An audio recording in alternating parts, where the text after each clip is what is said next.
내용, 위험의 변경입니다. 위험의 변경. 여기 할 차례 맞죠? 예.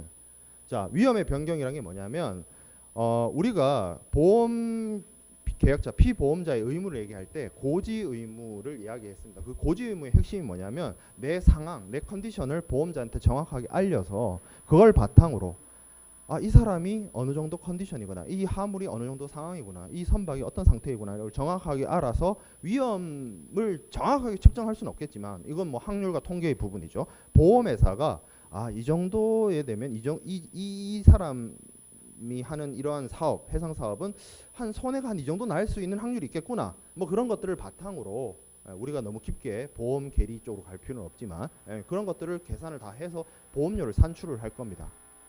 그러니까 보험회사 입장에서는 손님, 이 피보험자들이 계산이 되는 거예요.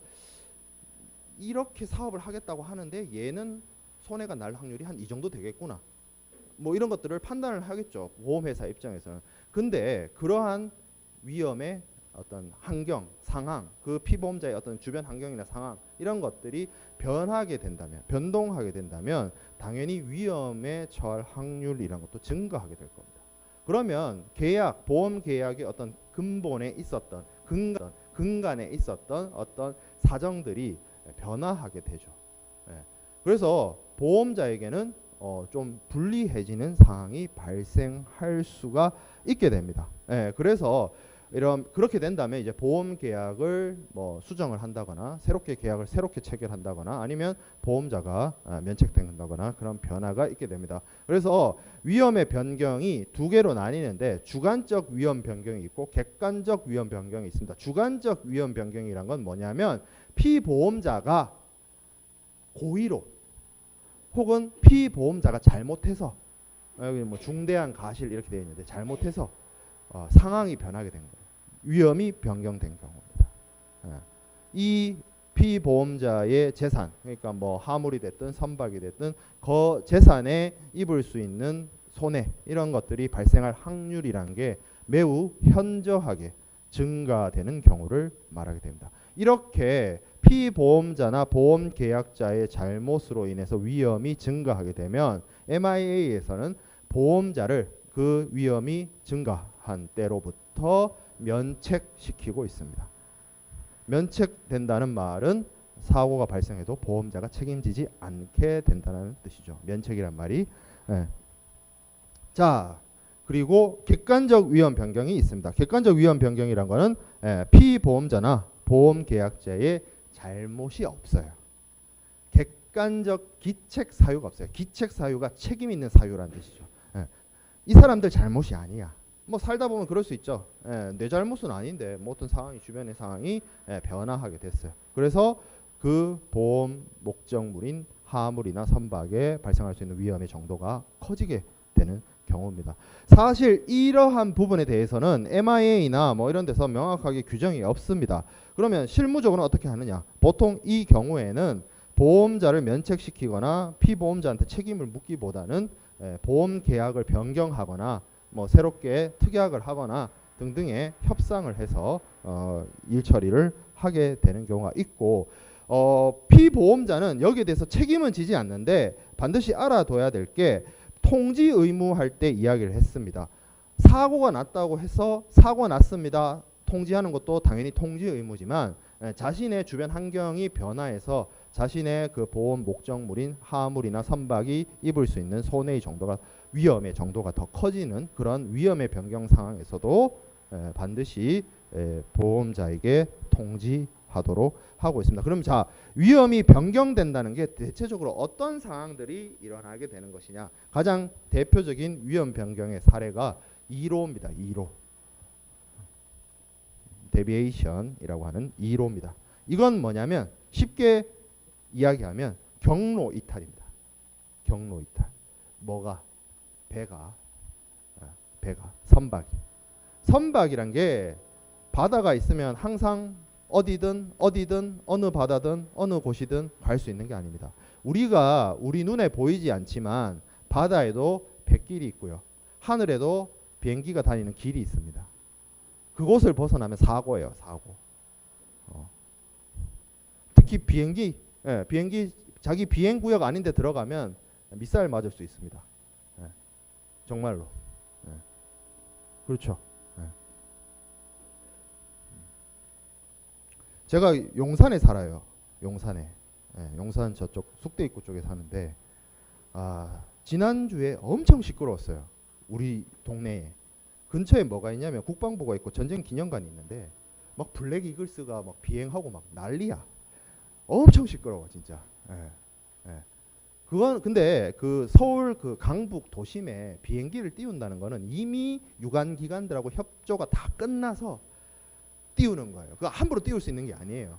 이쪽 서울 강북 지역 비행을 그렇게 쉽게 할 수 있는 곳이 아닙니다. 다 군부대나 사전에 다 협의가 돼서 가능한 건데 선박도 마찬가지입니다. 선박 뭐 아무데나 다닌다? 절대 그렇지 않습니다. 다니는 백길이 있어요. 루트가 있다는 거예요. 루트. 그럼 그 백길로 다녀야 된다. 백길로. 근데 이 선박이 어떠한 상황이 됐는지 모르겠지만 그 정해진 항로 만약에 이런 경우도 있어요. 별로 그렇지 않은 경우가 대부분이에요. 보통은 백길이 다니는 길이 딱 정해져 있어요. 그 안전한 루트죠. 뭐 그 정해진 루트를 벗어나게 되면 뭐 암초를 만날 수 있다든지 뭐 등등의 위험이 처해지기 때문에 뭐 이렇게 있는 뭐 선박 뭐 아니면 섬 이런 데에 왜 다른 구조물이나 뭐 지형에 부딪힐 우려가 있기 때문에 배들이 다니는 길로만 다니는데 그 다니는 길을 벗어나거나 아니면 그 보험 계약이나 운송 계약에서 정해진 항로가 없어요. 그러면 보통 그 항해를 하는 데 있어서 정해진 간섭적으로 내려오는 루트가 있습니다. 늘상 다니는 길, 그 길로 다녀야 되는데 그 길을 벗어나게 되면 위험에 빠지는 거죠. 그 선박이. 그래서 이런 1호가 대표적인 항해 변경입니다.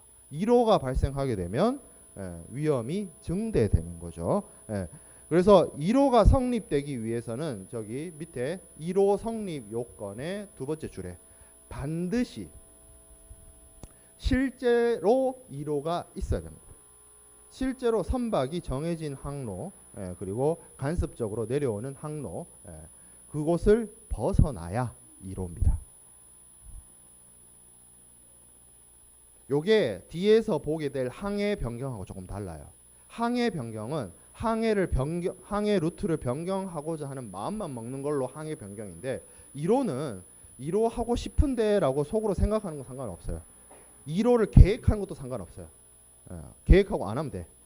실제로 배가 정해진 항로를 벗어나야만 1호가 성립이 됩니다. 그래서 보통 우리 국제 해상 운송에서 살펴보면 배들이 특히 뭐 라이너라고 불리는 전기선들의 경우에는 정해진 항로가 있습니다. 뭐 싱가포르에서 나와가지고 뭐 홍콩 아니면 가오슝 아니면 상해 그다음에 이제 와가지고 뭐 저 부산이나 뭐 고베 이래가지고 다시 뭐 대서양 건너서 저쪽 미국 서부 해안 뭐 이런 식으로 정해진 항로가 있어요. 그럼 정해진 항로가 있으면 그 정해진 항로 순서대로 항구를 들려야 됩니다. 뭐 운송 계약이나 보험 계약에 따라서. 그리고 만약에 그 운송 계약이나 보험 계약에 정해진 항구 예를 들어서 A항, 예를 들어서 싱가포르, 홍콩, 부산 이렇게 정해져 있으면 그럼 그렇게 가면 되는데 그게 안 정해져 있고 이런 경우 있죠. 동남아시아에서 출발해서 북미로 간다라고 하면 근데 한국이나 일본을 들려야 된다라고 하면 당연히 우리의 상식적으로 커먼 센스한 기준으로 한국, 일본 들려서 미국 가면 되죠. 누가 좀 멍청하지 않은 이상 소위 말해서 미국 갔다가 한국, 일본 들리진 않을 거 아니야. 동남아시아에서 출발하는데 그런 거예요. 그러니까 뭐 정해놨으면 딱 계약에 이렇게 하기로 했으면 그걸 지키면 되는 거고 그렇지 않더라도 우리가 간섭적으로 허용될 수 있는 상식적인 수준에 따라서 정해진 항구를 들리는 게 마땅합니다. 그런데 그것을 벗어나면 그 루트를 벗어나면 1호가 성립되게 되는 거죠. 자, 그래서 1호가 성립되게 되면 어떻게 되느냐? 보험자가 면책됩니다. 보험자가 1호가 발생한 그 이후에 발생한 그 어떤 사고에 대해서도 책임져 주지 않습니다. 근데 1호라는 것을 무조건 금지하는 것은 아닙니다. MIA 49조에 가보면 허용되는 1호가 있어요. 착한 1호예요. 착한 1호. 얘네들은 1호를 해도 보험자가 오케이, 인정, 괜찮아 해줄 수 있는 1호입니다. 사유가 나열되어 있어요. 첫 번째, 보험증권의 특약에 의해서 인정된다는 거. 보험증권에 특약이 되어 있다는 말은 피보험자와 보험자 간에 뭔가 항로를 벗어나는 것에 대해서 어느 정도 이야기가 됐다는 겁니다. 특약을 했다는 말이. 특약을 보험자가 오케이 없이 특약을 들지는 않았을 테니까. 보험자가 알고 있던 사실이에요. 네. 그렇기 때문에 이거는 문제되지 않습니다. 자, 두 번째, 선장과 그의 고용주의, 선장의 고용주면 뭐 선사가 되거나 선주가 되겠죠. 지배권 외의 사정으로 기인하는 경우. 그러니까 선장은 그렇게 할 생각이 없었어. 선주도 그렇게 할 생각이 없었어. 선사도 그렇게 할 생각이 없었어. 근데 뭐 예를 들어서 뭐 해적이 그 배에 침입을 해서 항로 변경을 요구했다거나 뭐 등등등등의 이유로 피차 어떻게 하지 못하는 상황에 의해서 1호가 발생한 경우 보험자가 면책을 주장하지 않습니다. 자, 세 번째, 명시담보 또는 묵시담보를 충족하기 위해 합리적으로 필요한 경우. 우리 지난 시간에 명시담보 할 때 항해담보가 있었어요. 거기에 뭐 그런 거 있었죠. 겨울철에 뭐 베링해를 가지 마라, 발틱해를 가지 마라, 여름철에 인도양 가지 마라 등등등 있었어요. 그거 지켜야지. 담보인데 워런티한 건데. 그래서 기존 항로를 벗어나는 항로를 선택을 했어요. 그거 1호 아닙니다. 자, 네 번째, 선박 또는 보험 목적물의 안전을 위해서, 배를 살리기 위해서, 배의 안전을 도모하기 위해서 태풍이 올라와요. 무식하게 나는 항로를 지켜야 돼. 그러면서 태풍을 뚫고 지나갑니다. 그런 우를 범해서는 안 된다. 그죠? 그거 뭐 기상 상황이란 게 뭐 요즘에 전 세계의 날씨 정보 컴퓨터 두드리면 다 알 수 있는 건데 그거 모르겠어요, 보험회사가. 그렇죠. 합리적으로 그건 선장이 판단을 해서 이거 태풍이 너무 큰 태풍이 올라오고 있다. 피해야지 그러면. 그렇죠. 그런 것들 다 인정이 됩니다. 자, 5번, 인명을 구조하거나 인명이 위험한 경우 조난선을 구조하기 위한 경우. 이거를 이러한 상황에 1호를 허용하지 않으면 SOS가 무의미해요. 그 어떤 배도 조난선을 구하러 오지 않을 거예요. 왜? 1호를 하게 되니까. 그죠? 어떤 배가 난파가 됐어요. 조난이 됐어요. 그러면 내가 그 배를 구하러 가야 됩니다. 근데 물론 내가 가는 길에 딱 정확하게 그 앞에 있으면 상관이 없는데 뭐 조난 상황이란 게 망망대해에서 발생을 해가지고 신호를 보내면 그 지점이란 게 뭐 어디일지 모르잖아요. 상황에 따라서 가까운 배가 도움을 줄 수도 있는데 그런 것들은 다 1호로 허용을 됩니다. 자, 6번, 선박에 승선한 자에 대해서 내과 외과적 치료를 시행하기 위해서 합리적으로 필요한 경우. 선원들 중에 부상을 당하거나 뭐 긴급한 응급 상황이 발생하게 되면 그 선원의 건강과 안전을 위해서 1호를 선택할 수 있습니다. 내가 이런 경우를 한번 겪은 적이 있어요. 선박은 아닌데 예전에 내가 중학교 다닐 때 미국을 놀러 갔어요. 그래서 이제 지금 이제 웨스트 사이드죠. 시애틀 뭐 이런데, LA 뭐 이런데 놀러 갔다가 포틀랜드 이런데 구경하고 LA 공항에서 한국으로 들어오는데 그때 당시에는 김포공항이었습니다. 미안해요. 인천공항이 생기기 전이었어요. 김포공항으로 들어오는데 비행기 타보면 알다시피 이 비행기가 도대체 어디쯤 가고 있는지 지도에 찍혀요. 알죠? 비행기 타본 사람들 다 타봤지 뭐 한 번 이상 타봤겠지. 이렇게 찍히는데 알래스카쯤 왔어요. 근데 기내 방송이 긴급하게 막 울려요. 반복해서. 그때는 내가 중학생 때라 영어를 잘 몰랐어요. 뭐 그런가 보다. 근데 갑자기 비행기가 돌려요. 비행기가 돌아갑니다. 이렇게 가다가 그림상으로 비행기가 이렇게 돕니다. 알래스카 위에서 돌아서 다시 미국 쪽으로 가요. 그래서 그 같이 간 어른한테 물었어요. 도대체 무슨 상황이냐고. 그 스튜어디스 중에 한 분이 음식을 준비하는 과정에서 화상을 입은 거예요. 기름이 튀어가지고. 그냥 단순하게 대인 정도가 아니라 기름이 튀어가지고 크게 화상을 입으셨어요. 그래서 이분을 치료하기 위해서 미국 본토로 돌아간다는 거예요. 왜 알래스카에 기착 안 했습니까? 이게 위치가 좀 애매했어요. 그러니까 그 시애틀과 알래스카 그 어디 중간쯤이었어요. 그래서 비행기가 돌아가겠다는 거예요. 돌아갔어요. 그 스튜어디스 한번 치료하기 위해서. 그래서 다시 LA에 내려서 몇 시간을 기다렸다가 다시 비행기를 타고 다시 왔어요. 그러면 그 사이에 그 시간이 벌써 한 6, 8시간이 가서 서너 시간 대기하고 다시 또 오고 하는데 벌써 뭐 거의 한 10몇 시간이 늦어진 거예요. 한국 도착 시간이. 예, 그래서 원래 정상적으로 하면 김포공항에 이렇게 낮 시간에 왔었어야 돼. 낮에 오후에 왔었어야 되는데 서울에 딱 도착을 하니까 완전 밤인 거야. 그때 이제 11시, 12시 이렇게 된 거예요. 그래서 그 항공사가 델타 항공이었는데 델타 항공에서 그 비행기 타고 있던 모든 승객들한테 숙소를 다 제공해줘. 서울 도착해가지고. 예. 그렇게 했었어요. 예. 그거 허용된다 이거예요. 보험 처리됐겠죠. 예. 그 비용, 예. 숙박비 뭐 이런 거 다. 예. 왜? 허용해준다는 거예요. 임명이 중요하다. 임명이 중요하다. 예. 그 얘기죠. 자, 7번. 선장 또는 선원의 악행이 피보험 위험의 하나인 경우. 이거는 선원이 다쳐서 얘를 치료하기 위함이고 7번은 뭐냐면 선장 선원이 나쁜 놈이에요. 그래서 선장 선원이 악행을 저질러서 항로에 이탈이 발생한 경우에 1호를 허용하고 있습니다. 보험회사가 보상 책임을 면책하지 않게 되는 착한 1호, 허용되는 1호. MIA 49조에 따른 허용되는 1호였습니다. 자, 그 다음에 살펴봐야 될 게 항해의 변경이 항해의 변경. 항해 변경은 이건 뭐냐면 보험자가 책임이 시작되고 나서 선박이 어떤 항구에서 어떤 항구로 가도록 되어 있는데 이 예를 들어서 A 항구에서 B 항구를 가요. 근데 얘가 갑자기 C로 가다가 이게 항해 변경입니다. 2로는 앞에서 얘기한 2로는 데비에이션은 A에서 B로 가는데 이렇게 가는 거예요.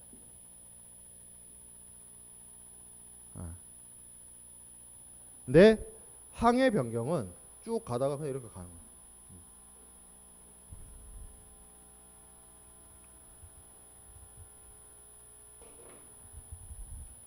그렇게 되면 보험 계약 자체를 상식적으로 우리가 생각을 해봐도 보험자, 피보험자가 요 A에서 B로 가는 정상적인, 간습적인, 정해진 루트를 가는 걸 예측하고 보험을 들었잖아요. 우리가 C로 가는 건 고려치 않았잖아요. 예. 그 당연히 위험의 변경이 발생하는 거죠. 이 항해 변경이 발생한다는 것 자체가. 그래서 항해 변경이 발생하게 되면 이 마찬가지로 여기서도 보험자가 항해 변경 발생한 그 이후부터는 보험 책임에 대해서 면책됩니다. 면책됩니다.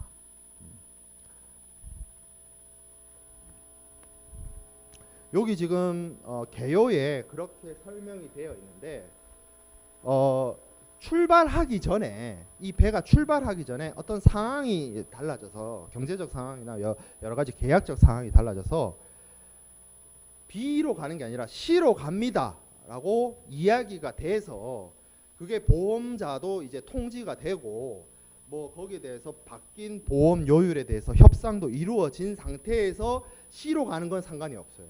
그건 위험 변경이 아니야. 보험자는 당연히 A에서 B로 간다라고 알고 있는 상황인데 갑자기 이렇게 틀어. 그게 위험 변경인 거예요. 지금 여기 얘기가 있죠. 뭐 발항항의 변경, 뭐 상이항 목적지를 향한 출항. 이거는 뭐예요? 그러니까 위험이 시작되기 전에 협상이 다 돼가지고 쇼부가 다 돼서 목적항을 바꾸는 거. 그거랑 얘기가 다른 거야. 임의로 바꾸는 거야. 보험회사랑 상의 없이. 그렇죠? 그리고 이 위험 변경은 여기 효과에 MIA 45조에 있는 내용입니다. 여기 세 번째 줄에 항해를 변경할 의사가 있는 그 자체로 항해 변경입니다. 2로는 실제적인 2로가 발생해야 됩니다. 실제로 항로를 벗어나야 돼요. 근데 항해 변경은 뭐 선장이 얘기할 거 아니에요. 우리는 이제 B로 가지 않고 C로 간다. 뭐 이렇게 얘기할 거 아니에요. 그러면서 이제 이거 이제 조타를 돌리라고 하겠죠. 그 순간부터 실제로 조타를 돌려서 그쪽 항구를 향해서 가지 않더라도 항해 변경을 하기 위한 이렇게 준비나 뭐 시작이 이루어지면 그 순간 그냥 보험자 면책이 발생하게 됩니다. 의사만으로 항해 변경의 의사만으로도 보상 책임을 면하게 됩니다. 보험자가. 자, 근데 항해 변경도 허용되어지는 경우가 있어요. 어떤 경우? 이 항해 변경이란 게 결국에는 선박을 운용하는 선장 선원에 의해서 이루어지는데 피보험자는 그냥 그 선장 선원 혹은 선사에게 보험 목적물인 화물을 운송 의뢰를 했을 뿐 전혀 항해 변경에 영향을 미치거나 항해 변경된 사실을 모르고 있었거나 뭐 그런 경우도 있을 수 있잖아요. 걔가 잘못한 거지 내가 잘못한 거냐. 그래서 여기 맨 밑에 줄에 밑에 부분에 있죠. 피보험자가 항해의 변경을 알지 못하는 선의의 경우 잘못한 게 없어. 그냥 내가 운송 의뢰한 얘가 이상한 짓을 한 거예요. 나랑은 별개로. 그러면 보험자가 그 피보험자에게 특별히 잘못한 것도 없는 피보험자에게 책임을 묻는다. 혹은 면책된다는 게 조금 불합리하기 때문에 이 경우에 그럼 어떻게 하느냐? 봐주느냐? 그냥 봐주진 않아요. 어떻게 봐주냐면 결국에는 보험 계약 자체는 A에서 B로 가는 거였잖아요. 근데 상황이 달라져서 C로 갔어요. 그럼 어떻게 한다? 보험 계약을 A에서 C로 가는 걸로 재협상해서 뭐 추가되는 보험료가 있으면 추가적인 보험료를 내고 그런 식으로 일처리를 하게 됩니다. 계약 자체 내용이 달라져 버렸으니까 실제 상황하고 그런 식으로 허용을 해주고 있습니다. 그냥 허용하는 게 아니다. 뭐라고? 보험료를 추가적으로 지급하고 항해 변경을 허용한다. 그러니까 협상을 새로 하는 거지. 계약 조건이 달라졌으니까. 자, 그 다음에 기타 위험 변경이 있습니다. 1호와 항해 변경 그 외에 기타 위험 변경. 첫 번째, 항해 지연, 딜레이입니다. 딜레이. 보통 이제 우리가 포괄 예정 보험 말고 항해 보험, 이게 이제 건건으로 이제 보험 계약을 체결을 하면 보험 계약 체결 후에 얼마 만에 항해가 시작돼야 된다. 뭐 그런 건 없어요, 사실은. 그래서 여기서도 이런 얘기를 하고 있죠. 항해가 요 밑에 항해가 합리적인 기간 내에 개시되어야 된다. 리즈너블 타임. 그러니까 정해놓지는 않았어. 항해 보험을 했을 때 뭐 30일 안에 뭐 항해가 시작돼야 됩니다. 이런 건 아니에요, 분명히. 보험 증권상에. 하지만 이게 너무 딜레이돼. 너무 막 계절을 넘기고 연도를 넘기고 그렇게 되면 그게 그 기간이 그렇게 딜레이 되면 될수록 여러 가지 경제 상황이나 뭐 상황이 급변하게 될 거 아니에요. 변할 수 있잖아요. 그러면 이거를 좀 조정을 해야 된다는 거죠. 그리고 그러한 이런 지연에 어떤 뭐 위법이나 어떤 고의나 이런 문제가 있게 되면 여기 보면 MIA 48조에서 뭐라고 얘기하고 있냐면 하나 둘 셋 넷 다 여섯 번째 줄에 적법한 이유 없이 그와 같이 수행되지 않으면 그러니까 항해가 지연되어 가지고 제때 안 이루어지면 어떻게 한다? 지연이 부당하게 되었을 때로부터 보험자가 보상 책임을 면하게 된다. 면책되게 된다. 그러니까 MIA 규정을 어디를 살펴봐도 그게 며칠 내에 이루어져야 된다는 건 없어요. 좀 애매하긴 해요. 합리적인 기간 안에 이루어져야 된다. 근데 너무 지체되면 그거 뭐 천년만년 기다릴 것도 아니고 뭔가 조치를 취해줘야 되겠죠. 자, 그 다음에 선박의 변경이 있습니다. 이건 뭐냐면 이 항해가 A에서 B 항구로 가기로 했는데 배가 뭐 X호였어요. X호에 실어서 A항에서 B항으로 가기로 했는데 화물을 갑자기 Y호에다가 실어요. 이것도 위험의 변경입니다. 왜 그러냐면 저 X호와 Y호가 무슨 쌍둥이인 것 마냥 크기도 똑같고 만들어진 연도도 똑같고 뭐 선장님의 스킬도 똑같고 적재할 수 있는 뭐 어떤 카파시티도 똑같고 선원들의 경험치도 똑같고 그렇지는 않을 거 아니에요. 뭐가 달라도 다를 거 아니에요. 설령이 달라진다든지 그러니까 배가 만들어진 후로부터 운용된 연도가 좀 다른다든지 아니면 조선소가 다른다든지 아니면 운용사가 다른다든지 선장 선원의 뭐 어떤 경험치가 다른다든지 뭐 등등의 똑같은 상황은 아닐 거 아니에요. 이렇게 바뀌면. 그렇죠? 예. 그러니까 운용하는 선박이 달라진다는 것 자체가 어떻게 보면 그 선박이 갖고 있는 어떤 가망성이라든지 운용 능력이 달라지기 때문에 위험이 사소하지만 변경되어진다라고 보는 게 맞습니다. 근데 이 부분에 대해서는 MIA에 특별한 규정은 없어요. 없어요.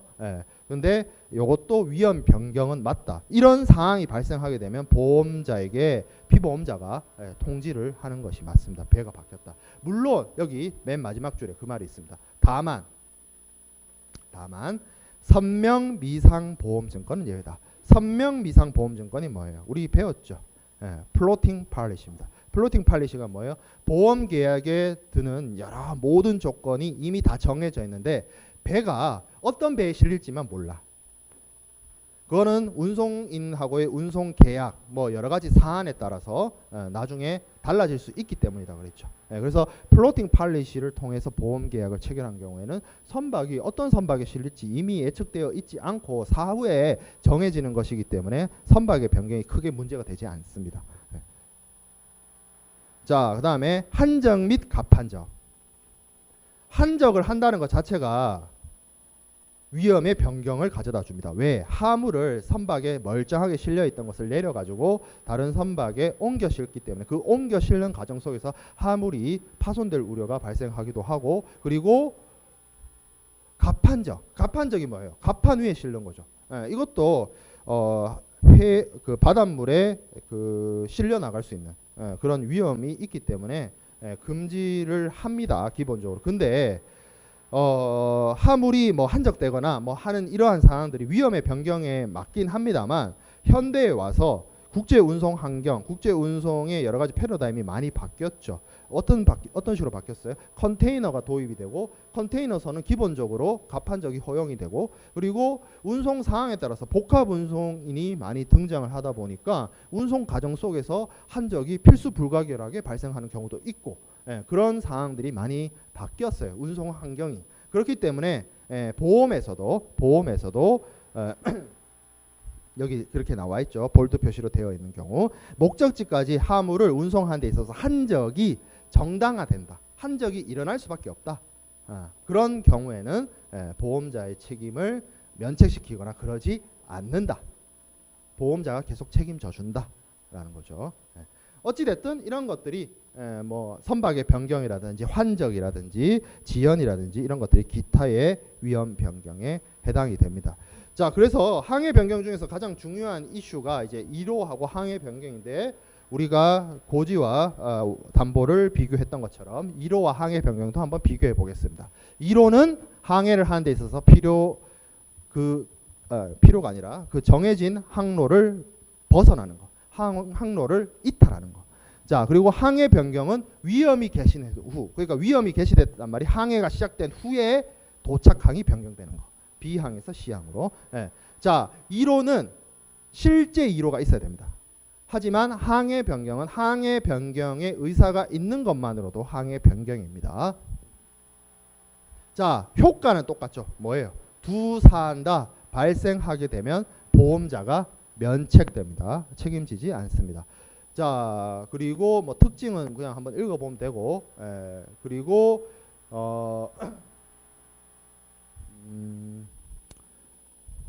허용사유 크게 중요한 부분이죠. 여기 뭐 특약이라든지 선장이 통제를 할 수 없는 상황이었다든지, 아니면 담보를 충족하기 위해서라든지, 아니면 인명을 구조하기 위해서, 혹은 선원의 부상을 치료하기 위해서 등등, 이러한 경우에는 허용이 되고, 항해 변경의 경우에는 피보험자가 운송인을 선정해서 운송계약을 체결하고 화물을 맡겼는데 피보험자가 인지하지 못하고 항해 변경 사실을 모르는 상태로 항해 변경이 이루어진 것에 대해서는 협상을 통해서 보험료를 더 낸다든지 해서 계약 변경을 하도록 하고 있습니다. 이렇게 1호와 항해 변경의 차이. 자, 그 다음에 우리가 살펴봐야 될 부분이 인과관계, 보험의 인과관계와 근인주의, 뭐 이렇게 되어 있습니다. 뭐 같은 타이틀은 아니고요. 보험에 있어서 이 인과관계라는 게 매우 중요합니다. 우리가 지난 시간에 해상 위험을 공부를 했어요. 해상 고유의 위험, 그리고 해상에서 발생할 수 있는 해상 위험들, 기타 위험, 전쟁 위험 그런 것들이 쭉 있었습니다. 근데 선박이라는 게, 그리고 하물이, 선박과 하물이라는 게 어떤 사고, 멸실, 손상 이런 것들을 당했는데 그 선박이나 하물의 멸실, 손상이 어떤 원인에 의해서 발생하게 됐느냐가 문제가 될 수 있습니다. 왜 그러냐면 우리가 면책 위험, 담보 위험을 얘기할 때 그 얘기를 했어요. 담보 위험 할 때 무슨 얘기를 했냐면 보험자가 특히 열거 책임주의 같은 경우에 어떤 위험으로부터 발생한 손해 손실에 대해서 보험자가 보상해 주기로 했다라고 친다면 그 열거주의에 따라서 열거되어 있는 위험으로부터 인과관계가 있는 손해가 발생해야만 피보험자가 보험자로부터 보상을 받을 수 있기 때문이에요. 내 배, 내 화물이 손해나 손실을 입었어요. 그리고 그 손해와 손실을 끼친 원인이 있어요. 퍼릴이 있어요. 근데 그 퍼릴이 보험증권상에 보험자가 담보하지 않는 위험이면 어떻게 되고요? 면책 위험이에요. 내가 보험자로부터 보상을 받을 수가 없게 됩니다. 그러면 여기서 말하는 인과관계라는 거는 보험자로부터 보험금을 받을 수 있냐, 못 받냐, 면책되냐 이런 것들의 가장 중요한 것이 실제 발생한 손해 손실에 영향을 준 원인이 무엇이냐, 원인이 무엇이냐. 그리고 그거를 따지는 방식을 근인주의라고 합니다. 근인주의. 되게 어려운 말이죠. 영어로 approximate cause라고 하는데 가장 가까이 어떤 영향을 준 거. 왜냐하면 뒤에서 이제 판례를 설명하겠습니다만 해상 사고라는 게 다양한 원인, 다양한 사건 사고가 영향을 줄 수 있기 때문에 가장 확실한, 가장 정확한, 가장 가까운, 가장 중요한 코스가 뭐냐라는 거죠. 그걸 따지는 것이 이제 근인주의인데 이거는 딱 정답이 없어요. 좀 뒤에서 보겠습니다. 정답이 있는 게 아니에요. 여러 학설이 있어요. 여러 판례가 있습니다. 그래서 이거는 어쩔 수 없이 좀 판례를 봐야 될 것 같아요. 위에 큰 글씨로 근인을 보고 원인을 보지 말라. 가까운 원인을 보고 멀리 떨어진 원인을 보지 말라. 이건 그냥 그 유명한 그 판사님이 판결문에 쓰신 유명한 문구예요. 해상보험과 관련된. 자, 그래서 여러 학설이 있습니다만 대표적으로 최후 조건설과 최유력 조건설이 있습니다. 최후 조건설은 뭐냐면 사건이 연쇄적으로 일어났으면 그 연쇄적인 사건의 가장 마지막에 오는 사건이 이 보험 사고, 보험 손실의 원인이 된다, 근인이 된다라고 보는 걸 최후 조건설이라고 합니다. 여기 그 넘버링을 4번으로 해놓은 건 우리가 수업 시간에 다루는 판례를 여러분들한테 구별시키기 위해서 그냥 앞에서부터 넘버링을 쭉 매겼어요. 그 크게 개의치 않아도 됩니다. 그래서 1890년에 일어난 판례입니다. 핑크하고 플레밍 뭐 이 판례인데 되게 유명한 판례예요. 이것도. 자, 사건 내용을 좀 보죠. 오렌지하고 레몬을 적재한 선박이 항해하는 도중에 타 선박하고 충돌을 합니다. 그래서 뭐 여러 가지 원인으로 이제 피항을 해야 되겠죠. 근데 이제 보험 계약 체결 조건을 보니까 뭐라고 되어 있냐면 충돌하여 발생한 분손이 아닌 한 여타 원인으로 발생된 분손은 담보하지 않는다. 저 말이 좀 어렵긴 한데 그 충돌에서 발생한 분손은 보상을 해주겠다는 얘기죠. 그 외의 분손은 허용하지 않는다. 담보하지 않는다. 그러니까 분손은 부분적 손해예요. 분손 나중에 가서 자세히 배울 겁니다. 부분적 손해가 있는데 다른 배하고 충돌나서 생기는 분손은 보험금을 주고 다른 사유에 의한 분손은 보험금 안 주겠다. 저 뜻입니다. 이게 사실은 분손 부담보호 조건이긴 해요. ICC, FP 뭐 그건데 그게 중요한 건 아니고. 자, 그래서 선박이 다른 선박하고 충돌해가지고 배를 수선하기 위해서 수선항에 입항을 했습니다. 그래서 거기서 배를 치료하겠죠. 치료한다기는 좀 그렇네. 수리하겠죠. 그래서 수리를 하기 위해서 이미 적재되어 있던 화물인 오렌지하고 레몬을 그 항구에 내립니다. 그리고 배를 수리를 합니다. 수리가 완료됐어요. 오렌지하고 레몬을 다시 싣습니다. 그리고 목적지를 향해서 다시 항해를 시작하죠. 그런데 목적지에 도착해 보니까 그 배에 실려 있던 오렌지와 레몬은 더 이상 오렌지와 레몬이 아니었죠. 예. 상했죠. 부패했죠. 예. 그래서 이제 보험금을 달라라고 합니다. 근데 판사님이 뭐라고 판정을 했냐면, 자, 이 손해, 오렌지와 레몬이 더 이상 오렌지와 레몬이 아니게 된 이 사례는, 이 사건은 뭐다? 충돌이 문제가 아니라 그러니까 시간적 순서로 따지면 충돌이 있었고 부패가 된 거잖아요. 근데 이 부패의 원인, 그러니까 부패라고 하면 이건 해상 위험은 아니니까 뭐예요? 운송 지연이죠. 운송이 지연이 되니까 저 화물의 특성으로 인해서 부패가 온 거잖아요. 그래서 판사님이 뭐다? 이 사건의 원인을 준 근인은 충돌이 아니라 뭐다? 항해 지연이다. 이게 아니고 이거다. 뒤에 온 사건이다. 뒤에 온 사건. 그 얘기입니다. 그 얘기. 자, 근데 무조건 뒤에 오는 게 맞느냐? 그렇지는 또 않아요. 밑에 사례 한번 볼게요. 5번 사례. 자, 기선이 있어요. 증기선이죠. 증기선. 1917년에 있었던 사례입니다. 셰어우드란 배가 1917년이면 세계 1차 대전이 아주 치열하게 유럽에서 벌어지고 있을 때요. 그래서 독일 내 잠수함으로부터 얘가 공격을 받아서, 얘가 받은 게 아니고 뭐가 있었냐면, 얘가 여기 있죠. 요 배가, 셰어우드란 배가 펄젠스라는 배하고 충돌이 나는데, 저 펄젠스라는 배가 어떤 상황이냐면 공격을 받아가지고, 그런 경우 있을 수 있어요. 바다가 낮은데, 이렇게 바다가 낮은데 얘가 어떤 배가 침몰을 해가지고 요렇게 돼 있는 거예요. 그러니까 해수면에서는 안 보여. 근데 얘가 침몰해가지고 가라앉아 있어, 밑에. 근데 이게 수심이 얕아가지고 요렇게 돼 있는 상황. 보통 이렇게 되면 어떻게 해야 되냐면, 이제 다니는 배들을 피하라고 여기 부표를 띄워야 돼. 그래야 피해 다닐 거 아니야.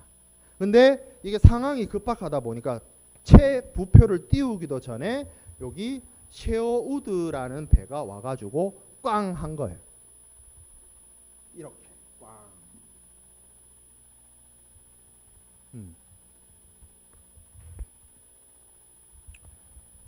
자, 그래서 이거를 판사님께서 어떻게 봤냐? 이 손해는 통상적인 해상 위험에 의한 것이며 전쟁 위험에 의한 것이 아니다 라고 본 겁니다. 그럼 통상적인 해상 위험이란 건 뭐다? 침몰되어서 바다 밑에 가라앉아 있는 배하고 충돌한 일종의 자초였던 거죠. 자초. 왜 그러냐면, 이게 이렇게 생각해 볼 수 있어요. 피할 수 있었다는 거죠. 피할 여지가 있었다라고 보는 거예요. 뭐 연락을 한다든지 등등으로 뭐 조심을 한다든지 해서 피할 여지가 있었다라고 해서, 잠수함으로부터 공격받은 그게 이슈가 아니고, 그 가라앉은 배에 네가 가서 들이받은 거, 그게 이 사건의 가장 큰 근인이다라는 겁니다.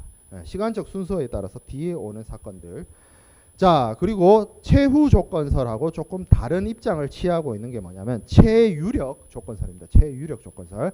이거는 시간적 순서가 중요한 것이 아니라 실제로 발생한 사건, 사고, 멸실 손상에 가장 큰 영향을 준, 가장 유력한, 가장 확실하고도 센 원인이 무엇이냐를 놓고 따지는 겁니다. 좀 사례가 길어요. 그래서 하나 좀 읽어볼게요. 기선이 있어요. 여기도 기선이 나오네요. 증기선이죠. 1918년도에 이카리아라는 배가 있었어요. 1918년도 아직 세계 1차 대전 도중이에요. 자, 그래서 해상 위험에 대해서 보험을 가입을 했는데, 보험 증권상으로는 포획, 납포 위험을 제외하고 적대 행위나 전쟁에 상당한 위험의 결과로 생기는 손해에 대해서는 보험자가 보상 책임이 없다. 그러니까 전쟁 위험, 이거에 대해서 보험자가 면책되도록 규정하고 있는 상황이었어요. 자, 근데 요 배가 1918년도가 세계 2차 대전 도중이라고 1차 대전 도중이라고 했죠. 항해를 하다가 전쟁 중에 하브르 근처에서, 하브르가 어딘지는 나 이제 정확하게 알아요. 요 항구 내가 알아. 프랑스에 있어요. 프랑스 어디에 있냐면 영국 이렇게 있죠. 그리고 프랑스 이렇게 있죠. 여기 있어요. 여기 이쯤에 있어요. 하브르라는 항구가.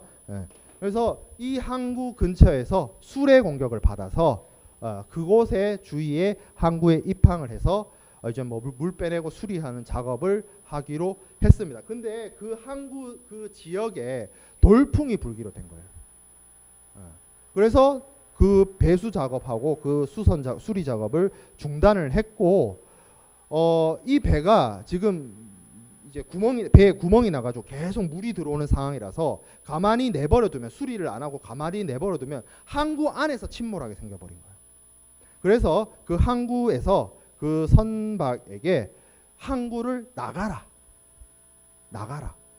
항구에서 침몰해버리면 그 항구가 완전 블럭당하는 거잖아요. 봉쇄당하는 거죠.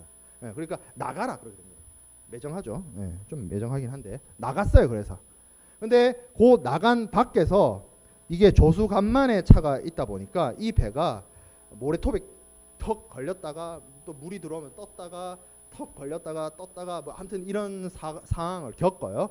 그렇게 해가지고 그럼 쉽게 말해서 이게 아무리 부드러운 모래톱이라 할지라도 배가 거기에 꽂혔다가 밀물이 들어와서 다시 떴다가 물 빠져나가면 다시 가라앉았다가 꽝 부딪혔다가 그러면 그 배가 온전히 남아있다는 것 자체가 어렵습니다. 그래서 여기 지금 나와 있는 것처럼 격창이 파괴되고 후미가 부서지고 뭐 등등등의 사건이 일어나게 됩니다. 그래서 이 배가 거의 쉽게 말해서 박살이 난 거죠. 근데 수레 공격을 받았을 때까지만 해도 이 배가 어떻게든 배에 구멍이 나서 물이 쭉쭉쭉쭉 들어오는 상황이었지만 저 항구로 피난할 정도로 움직일 수는 있었어요. 그래서 항구 안으로 들어갔는데 거기서 제대로 수리를 못해서 다시 나왔다가 어떻게 하다가 완전 박살난 거지. 그래서 이 배가 박살난 거, 이 배가 파손된 거의 원인을 뭐라고 봤느냐라고 하면 판사님이 수레 공격이었다 라고 본 겁니다. 이게 순서로 따져보면 일이 발생한 순서로 보면 지금 앞에 있었던 최후 조건설 같은 경우에는 충돌이 있고 운송 지연이 있어서 부패했으니까 이게 책임이다, 이게 위험이다 라고 봤는데, 최유력 조건설 같은 경우에 수레 공격이 있었고 피항을 했고 돌풍이 불어서 수리를 못했고 그래서 퇴항을 했고 그러다가 자초한 거죠. 그렇죠.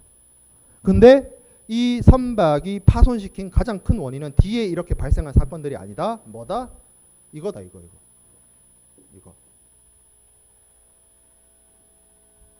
무슨 차이가 있습니까? 앞에 거랑. 요 앞에 그 오렌지 레몬 사건 같은 경우에는 이럴 수 있었어요. 충돌이 일어났잖아요. 그래서 수리하기 위해서 들어왔어요. 피난하기. 그 상황에서 그 오렌지하고 레몬을 뭐 즉각 처분을 한다든지 다른 배로 빨리 옮겨서 실어서 운송을 시킨다든지 선택을 하려면 할 수 있었다 이거예요. 다른 선택을. 근데 지금 이 수레 공격을 받은 상황으로부터 지금 이 뒤에 연쇄적으로 일어나는 사건들이 선박의 입장에서는 선택권이 없어요. 그런 거잖아, 전부 다. 내가 뭐 어떻게 했나, 뭐 나가야 되고, 뭐 그런 거잖아. 그래서 이 앞에 가장 먼저 일어난 상황, 이거를 가장 유력한 원인으로 봐서 결국에는 이것은 전쟁 위험으로 인해서 선박의 손실을 보게 됐다. 그래서 결론은 뭐예요? 보험자가 보상 책임이 없습니다. 왜? 전쟁 위험에 대해서는 면책하기로 보험자가 약정을 했기 때문에. 그 사건입니다. 자, 그리고 우리가 방금 마지막에 본 최유력 조건설의 조금 업그레이드된 버전이 뭐냐면, 보험 목적물인 선박이나 하물에 영향을 주고 손실을 입히는 여러 가지 위험들은 여러 가지가 한꺼번에 지금 그러니까 바다라는 곳이 이렇게 위험한 곳이에요, 정말로. 하나의 원인이 발생하는 것이 아니라 여러 가지 원인이 동시다발적으로 순차적으로 발생할 수가 있습니다. 그러면 그것을 판단하는 기준을 뭘로 잡을 것이냐는 거예요. 최후 조건설이 맞다, 최유력 조건설이 맞다, 그거 다 틀린 말입니다. 예. 어떻게 해야 된다? 예. 상식적인 수준에서 합리적으로 판단해서 그것을 따져봐야 된다. 그러니까 케바케란 얘기지. 쉽게 말하면 케바케란 말이지. 그 영향, 그 사건에 영향을 줄 수 있는 여러 가지 원인들을 종합적으로 고려해서 여기 나와 있죠. 로드 라이트의 상식이 그 판단의 기준이 돼야 된다. 상식은 뭔데? 인간의 평범한 사람이 이해하는 정도의 상식성을 갖고 이 사안들을 판단을 해야 된다라고 본 거예요. 그러니까 뭐라고 답하기 어렵다 이 얘기죠. 쉽게 말하면 로드 라이트라는 거는 뭐 군주 뭐 그 뜻이 아니고 그 옛날 영국 판례 이런 거 보면 판사님이잖아요. 판사님. 지금도 우리나라에서도 판사님 그러잖아요. 그러니까 이게 좀 경칭한 거예요. 라이트라는 판사를 경칭을 붙여서 부르는 거. 그렇게 이해하면 될 것 같아요. 자, 그래서 커먼 센스, 상식적인 수준에서 여러 가지 사건에 미친 여러 가지 원인을 종합적으로 고려해서 그 사건에 영향을 준 근인을 찾아야 한다라는 것이 상당 인과관계설입니다. 중복보험을 하긴 해야 되는데 그렇죠. 중복보험은 다음 시간에 합시다. 오늘 한 내용 어려워요. 어렵죠? 내가 어렵다 그랬죠? 수업 시작할 때. 좀 복습하고 다음 주 화요일 날 보도록 합시다.